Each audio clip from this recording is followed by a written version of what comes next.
Hi, my name is Madeline Welsh, and today I'll be presenting my application presentation number 2.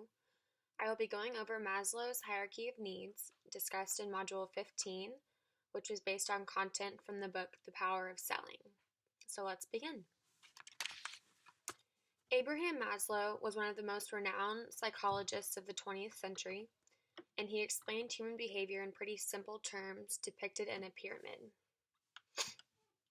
People are first motivated by basic needs in the physiological and safety levels. The first includes things like water, food, shelter, and sleep. Once those are fulfilled, we next move on to things like personal security, health, and employment. Now, once the most basic, lower level needs that motivate people are fulfilled, they can move on to psychological needs like love and belonging in the social level, and then esteem needs. The love and belonging level includes things like friendship, intimacy, family, and sense of connection. Next, the esteem needs, which include respect, strength, status, and self-esteem. Only when all of the following or the previously discussed needs are achieved can the individual move on to the top level of the pyramid, which is self-actualization, or the desire to become the best version of yourself that you can be.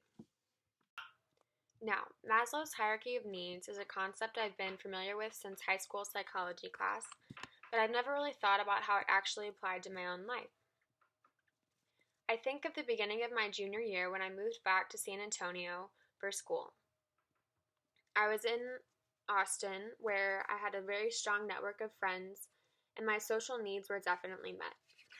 This was not the case in San Antonio. My social needs were not met, and I felt very isolated and kind of had not a lot of people to turn to and nowhere near the strong network I had in Austin. It really took time and energy to fulfill my social needs. During this time, I couldn't try to fulfill any esteem or self-actualization needs because, according to Maslow, humans fill higher needs only after lower needs are met. This was a difficult time for me. I think it is especially tough when you have certain needs met and then you backtrack and are sent on lower levels of the pyramid. Once you know what it's like to have them fulfilled and you don't, it really burns. But it has been a year and a half since moving back, and my social needs have definitely been met, and I am currently working on esteem needs. Looking back on this time, I've learned that the lower the level of need is, the more important and crucial it is to be fulfilled. This is why the pyramid is such a good representation of human needs. The sections get smaller as you move to the top.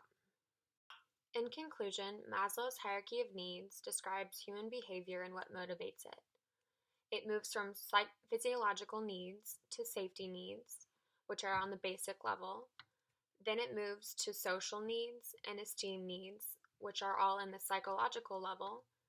And lastly, we have self-actualization, which is the self-fulfillment level. Understanding the way people are motivated based on level of needs can provide really valuable insights in persuasion and selling. When you understand what motivates your customer, you can tailor your solution and messages to meet their needs, emotions, and motivations. But it is also important to be self-aware and understand your own needs that you're working to fulfill. Knowing what motivates you is crucial. I hope I expanded a little bit more on what you already knew of Maslow's hierarchy of needs, and thank you for watching.